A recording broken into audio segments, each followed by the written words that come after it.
ஆடி கிருத்திகையை முன்னிட்டு திருத்தணி முருகன் கோவில் மற்றும் சுவாமிமலை முருகன் கோவில்களில் பக்தர்கள் கூட்டம் அலைமோதி வருகிறது. திருத்தணி சுப்பிரமணிய சுவாமி கோயிலில் ஆடி கிருத்திகை விழாவை முன்னிட்டு இன்று காலை சிறப்பு வழிபாடுகள் நடைபெற்றன.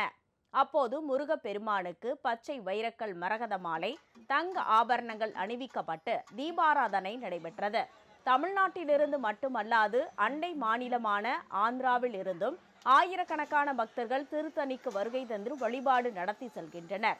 ஆடி கிருத்திகை விழாவை முன்னிட்டு சரவண பொய்கை திருக்குளத்தில் இன்று முதல் 3 நாட்களுக்கு தெப்பத் திருவிழா நடைபெற உள்ளது. இதனிடையே திருத்தணி முருகன் கோவிலில் அறநிலையத்துறை அமைச்சர் சேகர்பாபு சுவாமி தரிசனம் செய்தார்.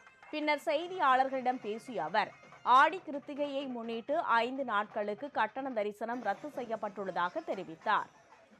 திருக்கோயிலில் வருகின்ற பக்தர்கள் அதிக நேரம் காத்திருக்காமல் விரைவு தரிசனத்திற்கும் ஏற்பாடு செய்யப்பட்டுள்ளது.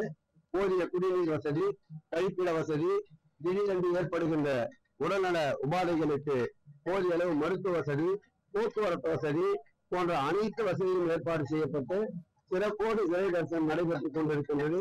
கட்டணம் இல்லாமல் 5 நாட்கள் தரிசனத்திற்கு வருபவர்களுக்கு கட்டணங்கள் முழுமையாக ரத்து செய்யப்பட்டிருக்கின்றன. முருகப்பெருமானின் அறுபடை வீடுகளில் 4ஆம் படை வீடான சுவாமிமலை சுவாமிநாத சுவாமி கோவிலிலும் ஆடி கிருத்திகையை முன்னிட்டு சிறப்பு பூஜைகள் நடைபெற்று வருகிறது. இன்று அதிகாலை முதல் ஆயிரக்கணக்கான பக்தர்கள் நீண்ட வரிசையில் காத்திருந்து சுவாமி தரிசனம் செய்து வருகின்றனர்.